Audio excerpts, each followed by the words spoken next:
ಭಯವಿಲ್ಲ, ಪಿಶಾಚಿಯಿಲ್ಲ, ಇದ್ದರು ಇಲ್ಲಿಲ್ಲ.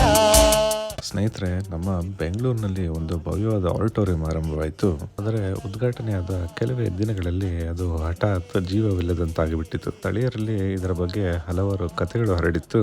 ಆದರೆ ಈ ಸ್ಥಳದ ಹಿಂದೆ ಇರುವ ನಿಜವಾದ ಕಥೆ ಏನು ಮತ್ತೆ ಇದು ಎಲ್ಲಿದೆ ಅನ್ನೋದು ನಿಮಗೆ ಗೊತ್ತಾ? ನಮಸ್ಕಾರ ಸ್ನೇಹಿತರೆ, ನಿಮ್ಮ ಸಂಚಾರಿ ಫೋಟೋಗ್ರಾಫ್ಸ್ ಪುಟಕ್ಕೆ ಸ್ವಾಗತ.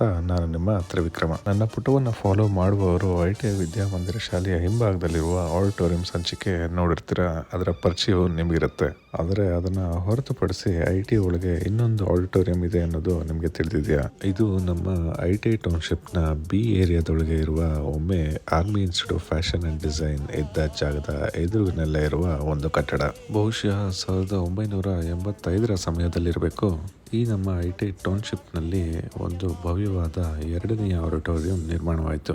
ದೊಡ್ಡ ಗಾಜಿನ ಕಿಟಕಿಗಳು ಹಾಗೂ ಮುಖ್ಯದ್ವಾರ, ವಿಶಾಲವಾದ ಹಾಲ್, ಬಹಳಷ್ಟು ಪ್ರವೇಶ ಮತ್ತು ನಿರ್ಗಮನ ದ್ವಾರಗಳು, ವಿಶಾಲವಾದ ಟಿಕೆಟ್ ಕೌಂಟರ್ ಹಾಗೂ ಶೌಚಾಲಯಗಳು, ಪ್ರೊಜೆಕ್ಟರ್ ರೂಮ್, ಪಾರ್ಕಿಂಗ್ ಎಲ್ಲವೂ ಇದ್ದವು. ಆದರೂ ಈ ಜಾಗ ನಿರೀಕ್ಷಿಸಿದಂತೆ ಜೀವಂತವಾಗಲಿಲ್ಲ. ಇದರ ಕಾರಣದ ಹುಡುಕಾಟದಲ್ಲಿ ಕೇಳಿ ಬಂದ ವಿಷಯ, ಪಶ್ಚಿಮದ ಮುಖವಾಗಿದ್ದ ಈ ಕಟ್ಟಡದಲ್ಲಿ ಕಾರ್ಯಕ್ರಮಗಳನ್ನು ನಡೆಸಲು ಜನರು ಮುಂದೆ ಬರಲಿಲ್ಲ ಅಂತ. ನಂತರ ಈ ಜಾಗವನ್ನ ಬ್ಯಾಡ್ಮಿಂಟನ್ ಕೋರ್ಟ್ ಆಗಿ ಬದಲಾಯಿಸಲು ಸಹ ಪ್ರಯತ್ನ ಮಾಡಿದರಂತೆ. ಆದರೆ ಇಂತಹ ದೊಡ್ಡ ಕಟ್ಟಡದ ಪರಿವರ್ತನೆ ಸುಲಭವಾಗಲಿಲ್ಲ. ಆ ವೇಳೆಗೆ ಇಲ್ಲಿದ್ದ ಅನೇಕ ವಸ್ತುಗಳು ನಿಧಾನವಾಗಿ ಕಾಣೆಯಾಗತೊಡಗಿದವು. ಪ್ರಕೃತಿಯ ಮಧ್ಯೆ ಇರುವ ಈ ಜಾಗ ನಂತರ ನಿಧಾನವಾಗಿ ಪ್ರಕೃತಿಯೇ ತನ್ನದಾಗಿಸಿಕೊಂಡಿತು. ಹಾವುಗಳು, ಗೂಬೆಗಳು ಇಲ್ಲಿ ತಮ್ಮ ನೆಲೆ ಮಾಡಿಕೊಂಡವು.